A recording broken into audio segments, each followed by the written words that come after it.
Salut à tous, bienvenue pour ce nouvel épisode de Journal d'un guitariste où je vous propose aujourd'hui de découvrir une guitare pour laquelle on me pose beaucoup de questions sur les vidéos. Qu'est-ce que c'est cette guitare? C'est quoi ce modèle? J'ai jamais vu. Un de mes modèles custom, enfin de mes modèles, on dirait que j'en ai fait 40 mais non. Donc c'est mon petit modèle que j'ai fabriqué en 2009 qui n'a pas vraiment de nom parce qu'elle a subi énormément de modifications, voilà. Donc, je vais vous en parler tout en filmant cette petite bête d'un peu plus près pour que vous voyez un petit peu les détails. Voilà. Donc, je vais en parler. À savoir que c'est une guitare qui a été fabriquée donc, par mes soins en 2009. Voilà, en 2009, ça a été, j'ai fabriqué. J'avais déjà fabriqué une qui était un peu plus imposante, qui était ma toute première. Et j'avais envie d'en avoir une deuxième, genre Les Paul. À l'époque, j'avais acheté une Melody Maker de chez Gibson, là, les petits modèles que vous avez fait en 2008. J'en ai essayé énormément, j'en ai acheté une et quand ils m'ont filé, c'était pas celle que j'avais essayée dans le magasin, c'était une autre et j'ai pas du tout aimé le confort que j'avais eu avec. Donc du coup, je me suis dit un jour, assez frustré, il faut que tu t'en fasses une toi-même. T'as le matos, t'as le bois, t'as le temps, entre guillemets. Lance-toi pour faire une petite Les Paul-like, tu vois, double cut. Donc du coup, j'avais récupéré, voilà, histoire de faire un mélange un petit peu à part, il y avait du coup de l'acajou du Honduras pour la table et pour l'arrière du corps, j'ai pris frêne et du hêtre. Alors du hêtre, c'est particulier parce que c'est un bois très dense qui vibre pas forcément, qui n'est pas utilisé en lutherie, j'avais envie de le faire. Voilà. Pour ce qui concerne le manche, je l'avais acheté chez Guitar Fétiche. Voilà, c'est un manche de type Telecaster 72. Donc assez gros au final, un peu comme le modèle mexicain Barra, enfin Baja, certains disent, mais c'est Barra. Assez gros au final avec un radius de Telecaster, donc c'était la première fois que je jouais vraiment sur un manche de ce type. J'ai galéré au début. Et du coup, voilà, j'avais équipé de deux P90 et d'un chevalet fixe traversant. D'ailleurs, il y a eu un petit loupé au niveau du perçage, voilà, donc on voit sur la vidéo qu'il y a des petits problèmes à l'arrière. Il y a 2 rangées de trous parce que j'avais raté. Et j'ai jamais eu... j'ai toujours eu la flemme de reboucher. Voilà.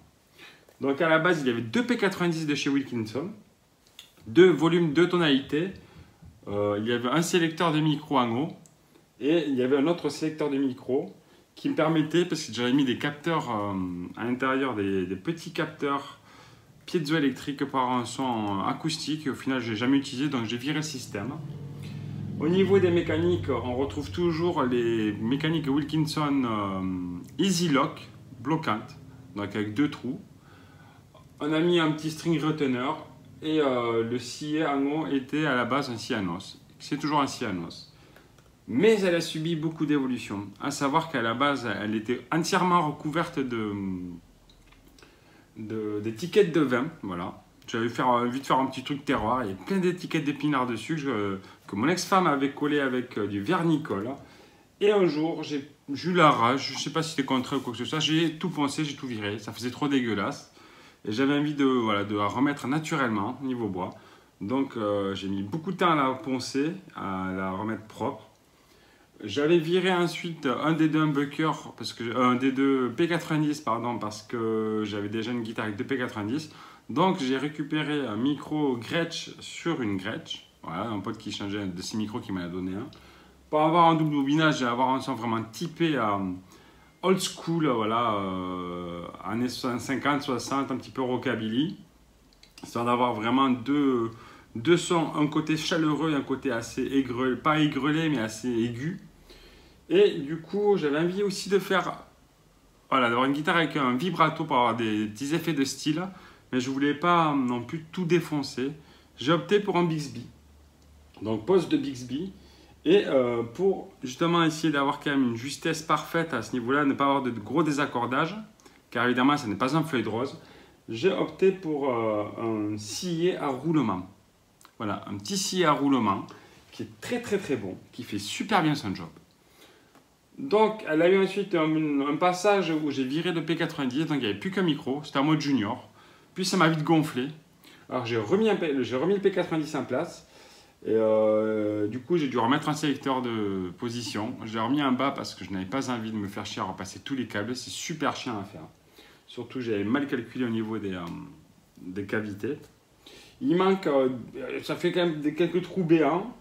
J'avais fait une ouïe de type L, une petite L comme dans Super Mario. Alors, bon, ça sert à rien, c'est juste pour l'alléger. À savoir qu'elle est entièrement évidée sauf une âme au milieu.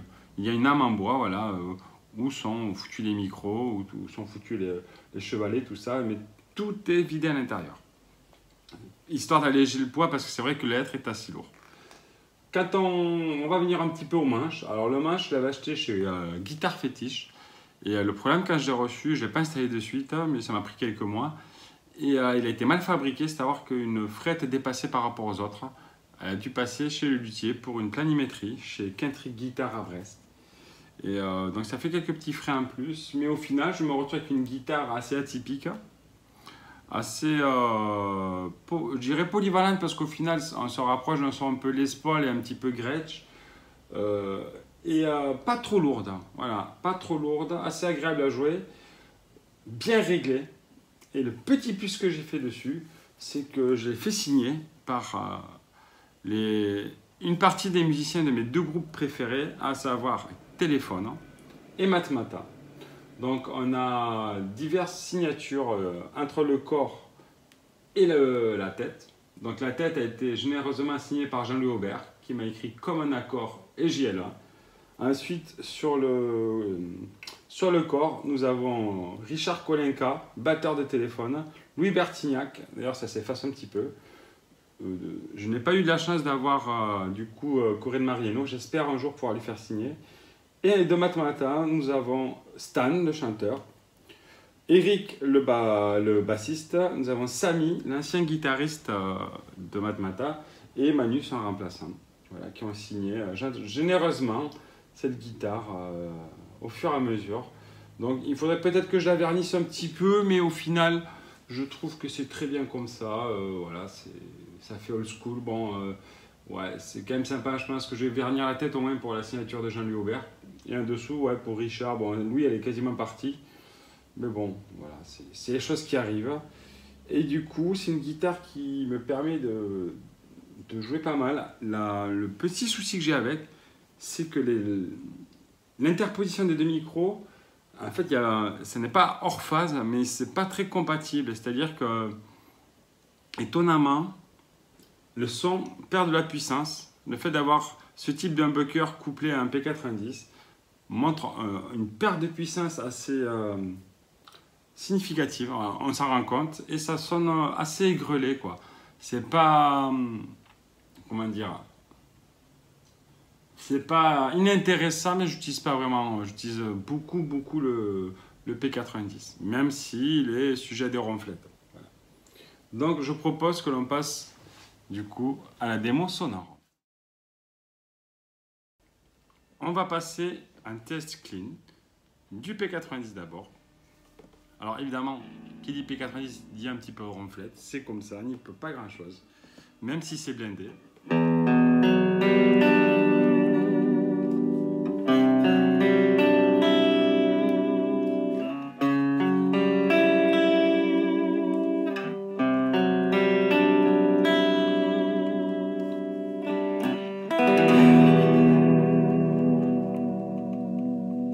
Alors c'est vrai que j'utilise beaucoup ce Bixby, qui a l'avantage de quand même rester accordé.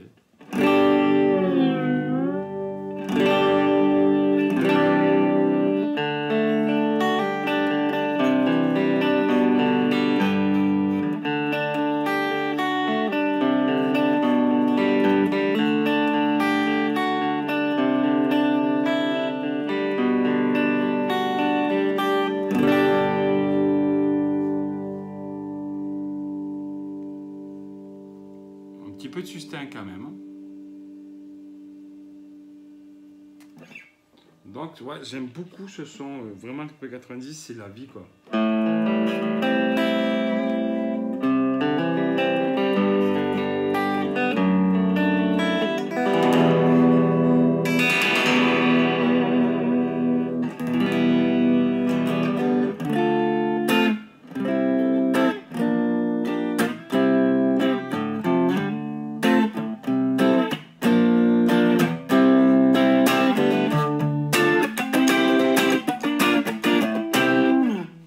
quand même à faire un petit son claquant.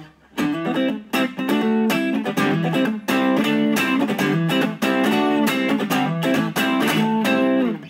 peut vraiment aller un petit peu dans tout ce qui est jazzy. On va mettre un peu plus de grave.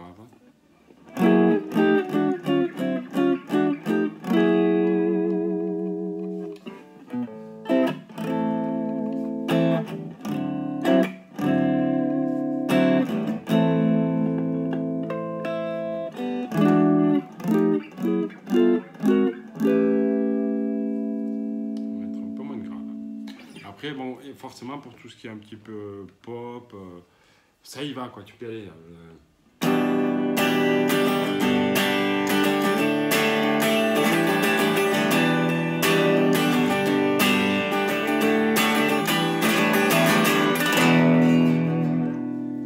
Tout ce qui est blues aussi, j'aime beaucoup tout ce qui est blues mineur avec ça.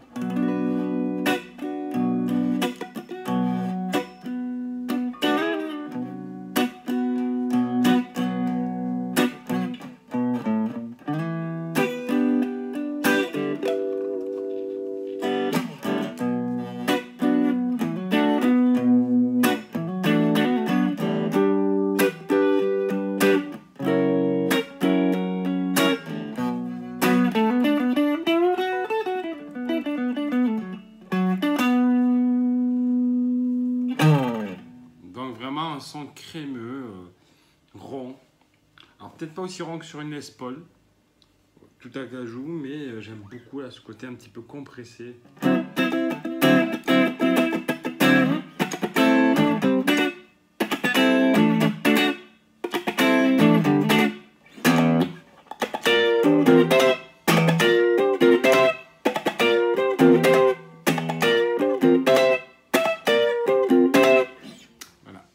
On passe au micro aigu, le Gretsch, qui est ici.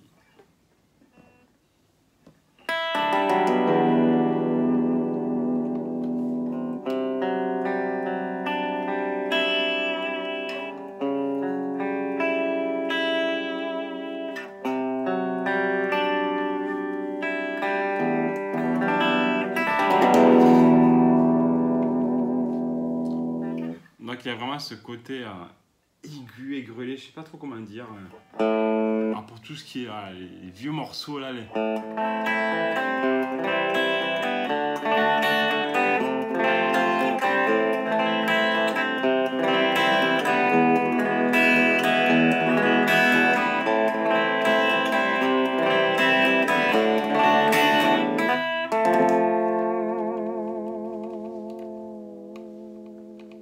voilà, donc voilà, c'est vraiment ce type de son un petit peu là.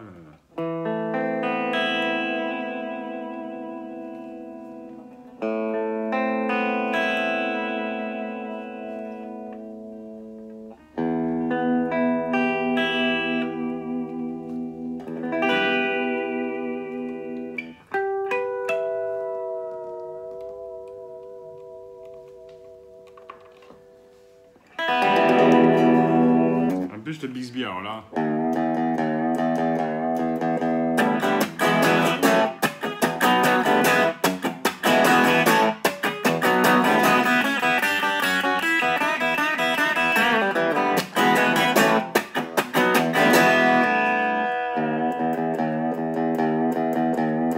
Ah, c'est vraiment, voilà. Je trouve que ce micro allié au Bixby, ça peut vite devenir redoutable. Tu peux vite te retrouver du coup dans les sons un petit peu rockabilly, tout ça, et même pour tout ce qui est dire pas le reggae, mais tout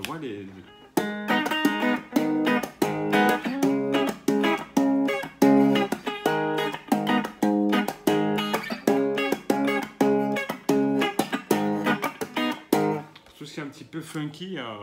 Voilà, funk un petit peu limite dans le punk, tu vois, un petit peu. Enfin, limite, voilà, tout ce qui est police,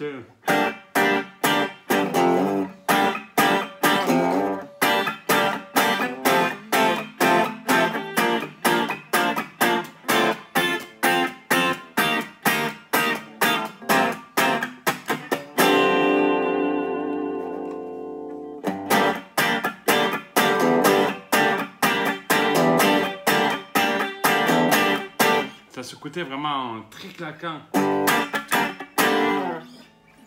J'adore. Voilà. Ce micro est vraiment bien, que ce soit pour les sons saturés, vous allez voir, ou les sons clean. Voilà.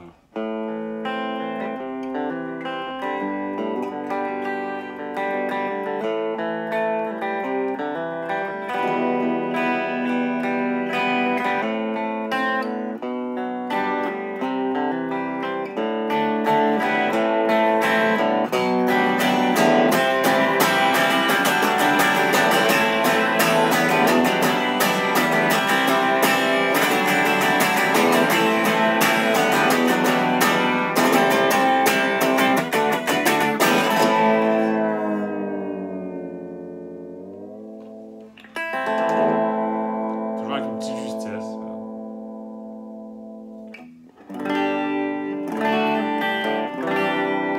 Voilà, ce sont un poil désaccordé, mais il faut dire que j'y vais un petit peu comme vous. Hein. Nous voilà arrivés sur l'interposition, donc les deux micros ensemble.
Donc on voit vraiment ce côté flûté, un petit peu hors phase, vraiment un côté, un son que j'entends pas trop sur d'autres guitares au final.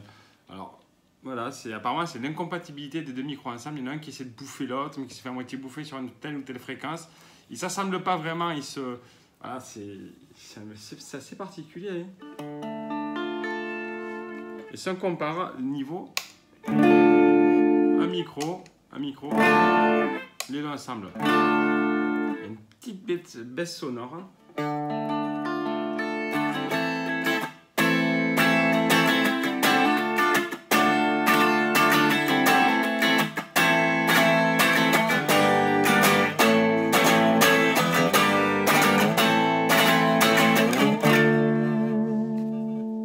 Alors c'est vrai que tu peux faire du funk comme ça.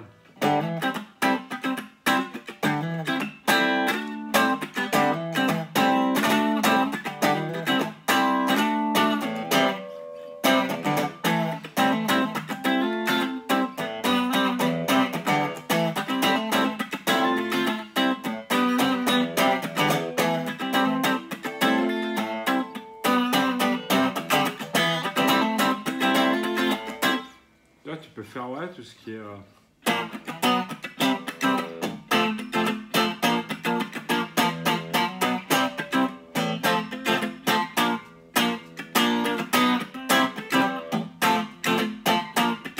C'est vraiment particulier. Le son, c'est vraiment très particulier. Honnêtement, c'est pas comme une Stratocaster, c'est pas comme une Telecaster en interposition. C'est vraiment propre à elle-même, quoi. On dirait qu'il y a une surcompression du son. Là, on dirait qu'on a trop boosté la compression sur le micro.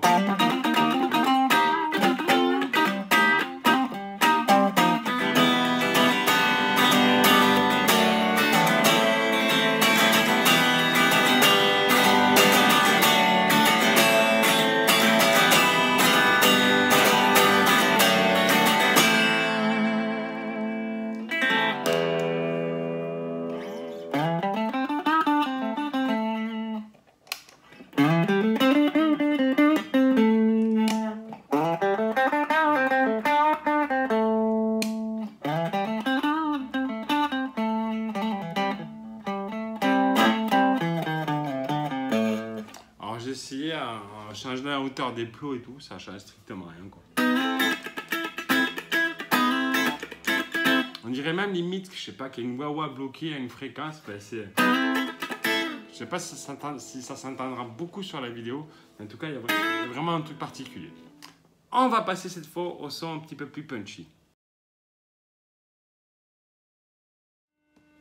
Allez, les parasites sont là, c'est le son crunch qui débarque sur le P90.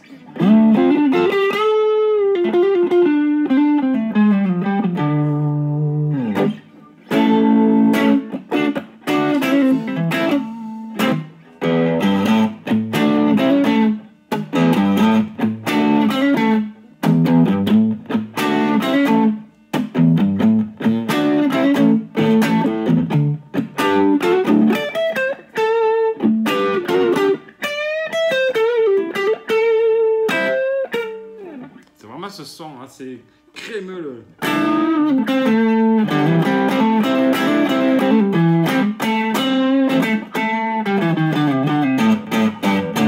Alors, ça rappelle un petit peu le son des Stratos, mais vraiment beaucoup plus long, quoi.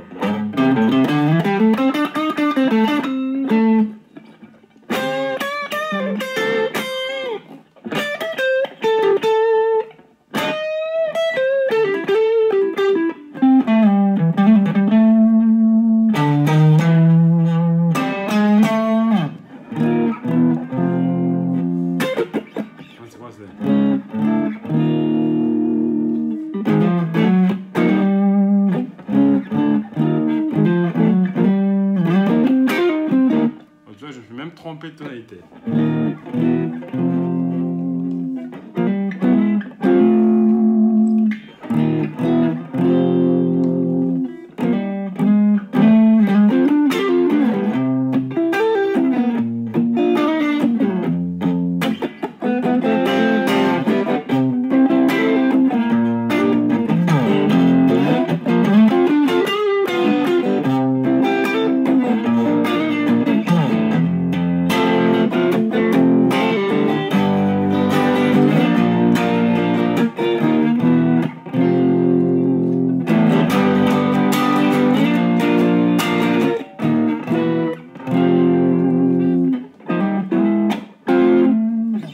Ce son bluesy à mort, vraiment le...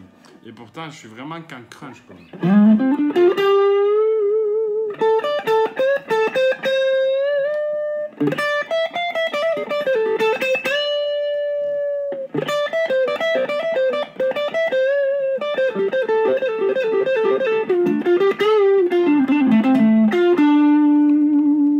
Donc, si on fait des accords.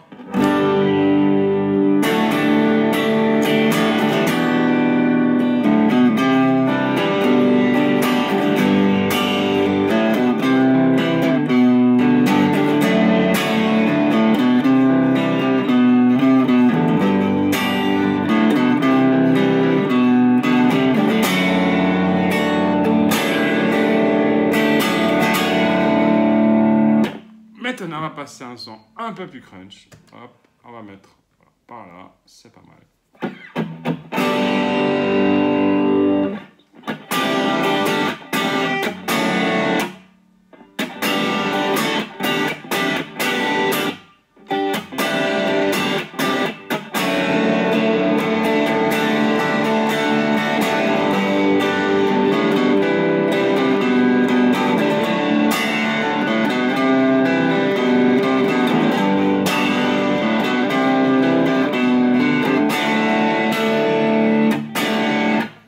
C'est beaucoup plus réactif là.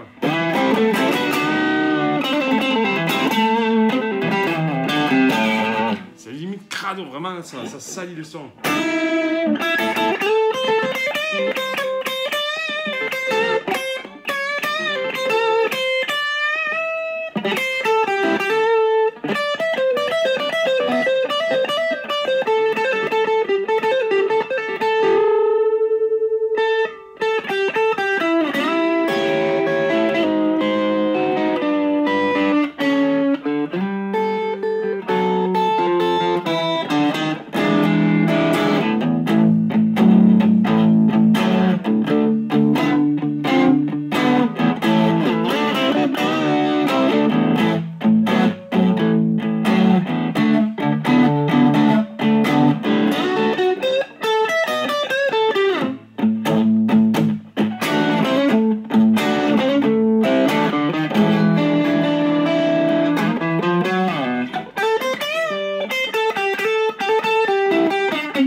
c'est un son vraiment bluesy à mort. Voilà, limite Texas.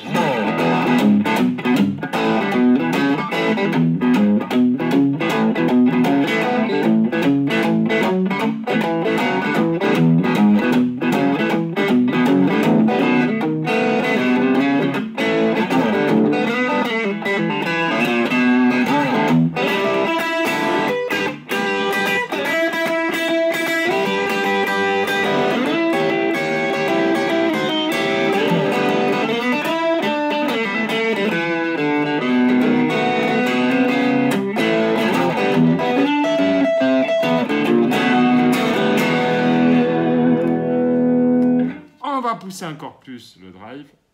Allez, mais pas là.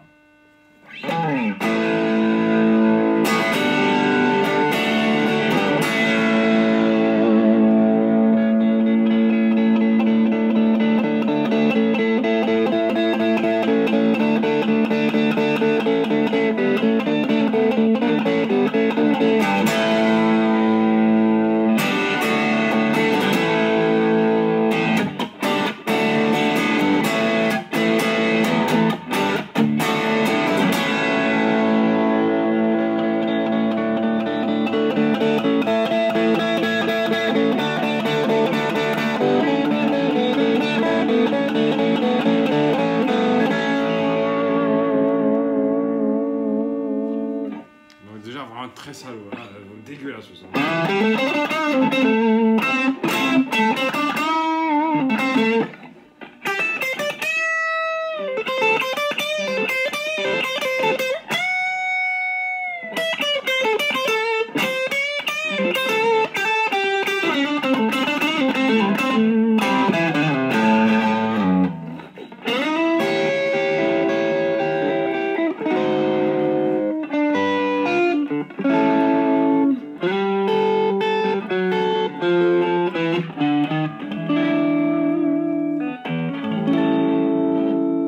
Et là, on passe à fond le drive, voilà.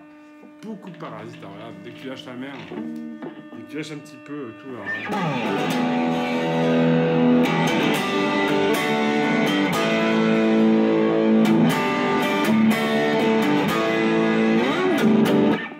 Là, c'est...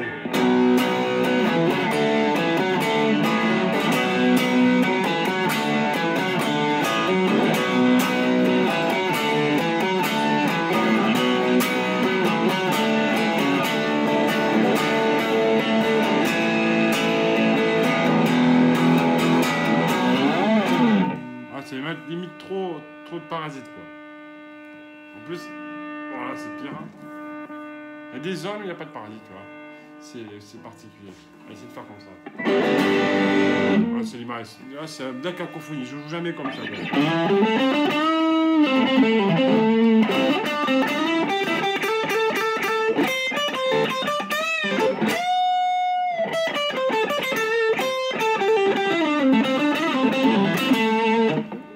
C'est pas super.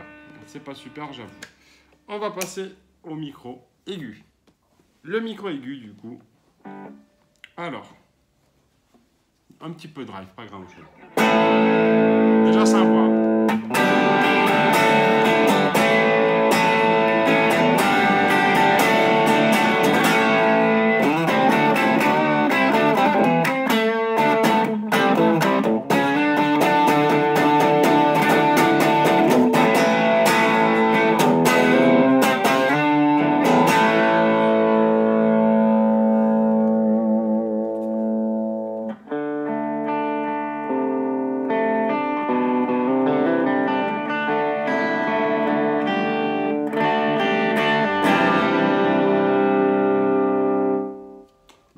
Déjà que c'est un micro qui a de la brillance, même qui est très dynamique au final. C'est un micro assez dynamique et qui a quand même un petit peu de brillance. Dès qu'on n'attaque pas trop fort, on arrive à avoir un son assez clean, quoi, au final.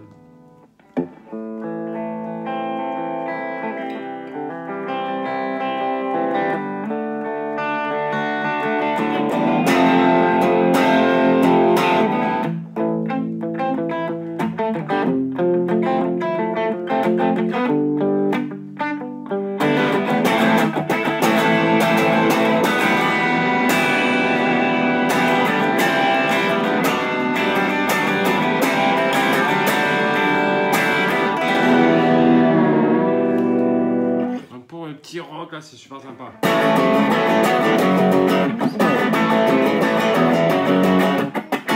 Bah, c'est très dynamique la hargne pour tout ce qui est un petit peu les pixies et tout comme ça là.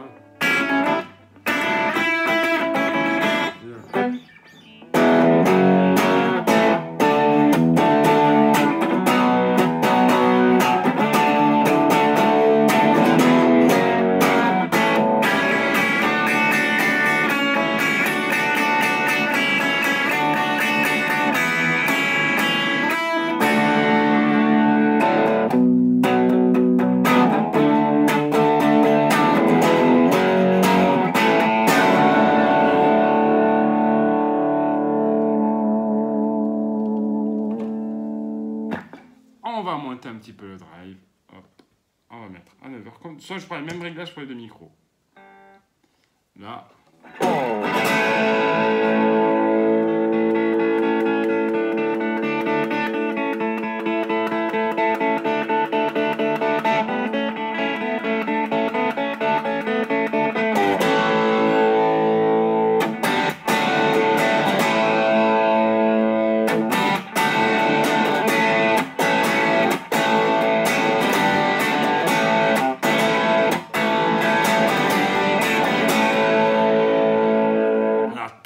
C'est vraiment le hard rock, c'est une tuerie. Pour ça, ce micro, il arrache vraiment.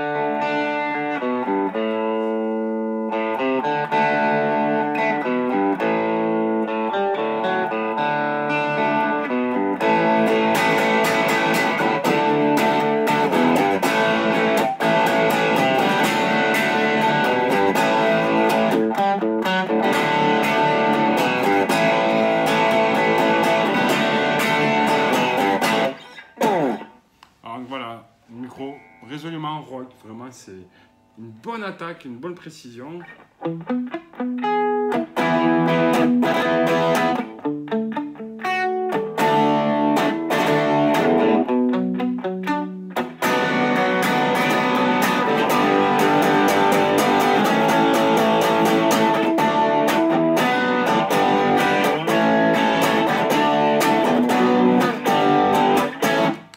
Évidemment, les graves sont assez présents quand même.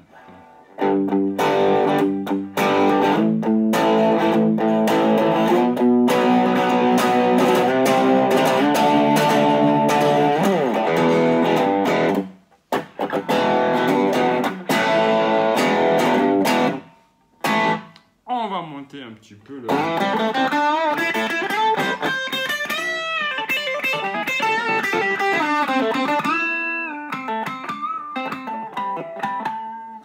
On monte le drive à midi, comme tout à l'heure, pour notre guitare.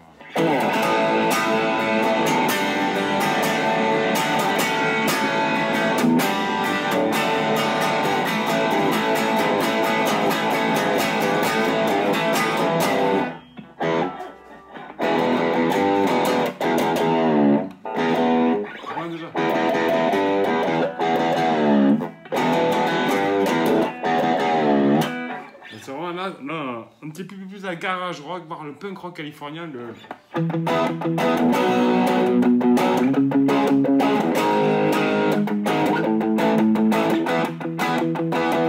Voir le...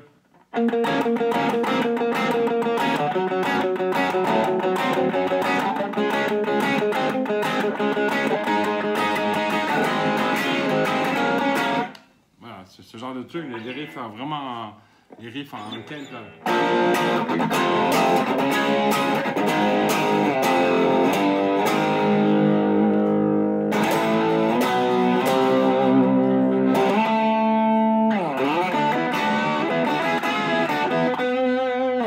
Même les bons vieux morceaux.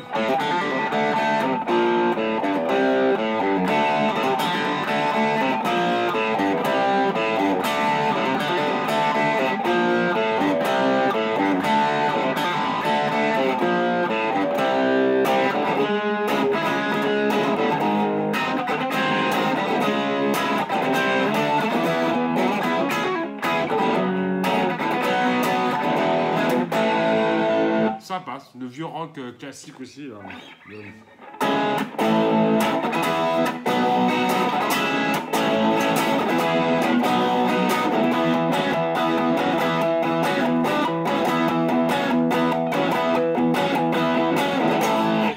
Voilà, c'est un bon truc.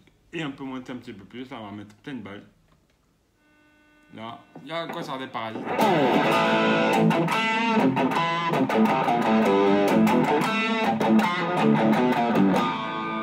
On va baisser un petit peu ça. On va mettre un petit peu de delay.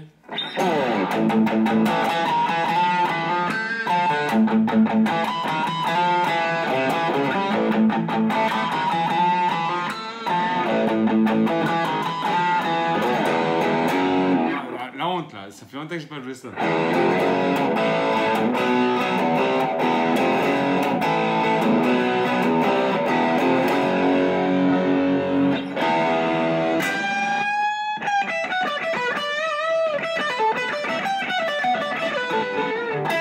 Pour vraiment aller tâter dans les trucs un petit peu plus vraiment trash quoi. Là.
C'est un putain de micro qui arrache. Voilà.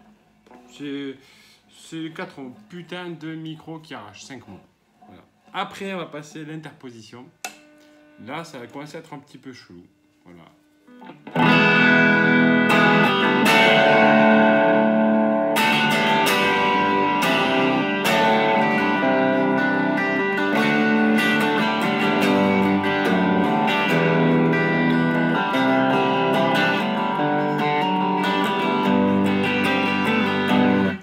C'est bizarre parce qu'on dirait que ça veut envoyer les watts, mais ça ne les envoie pas. On dirait qu'il y a vraiment un truc qui freine.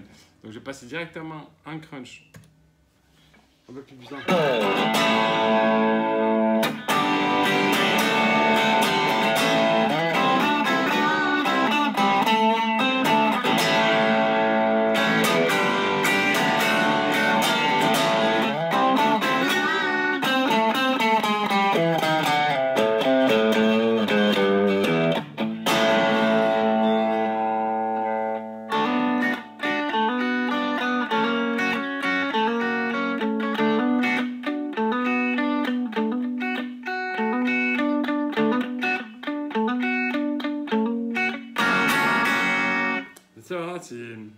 Voilà, si t'appuies pas, ça va pas m'awacher quoi.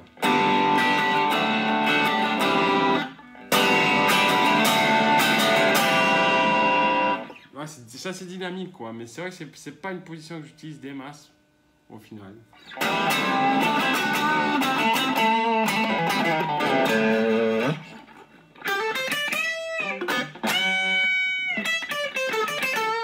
C'est exactement la même position que tout à l'heure au niveau du...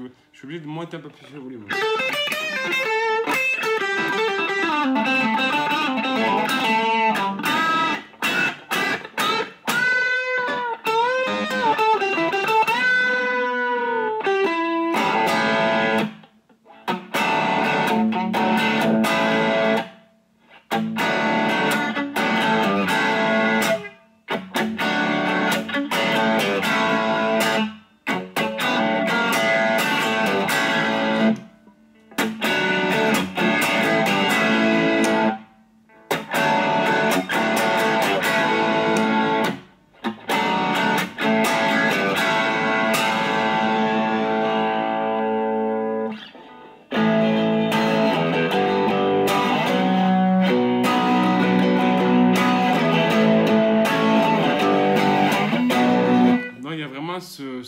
typé, c'est particulier, hein. Tout le monde n'appréciera pas. Ah ben, on met toutes les notes.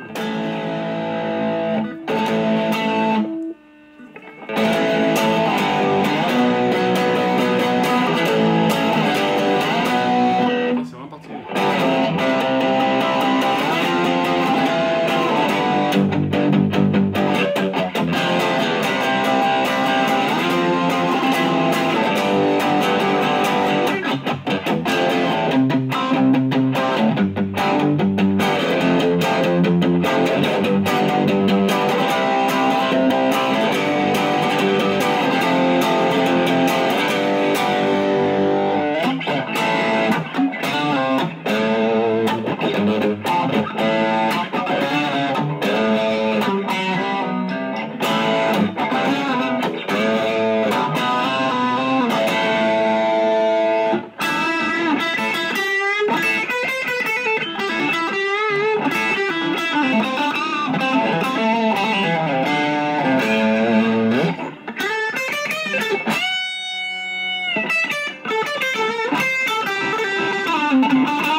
Petite conclusion.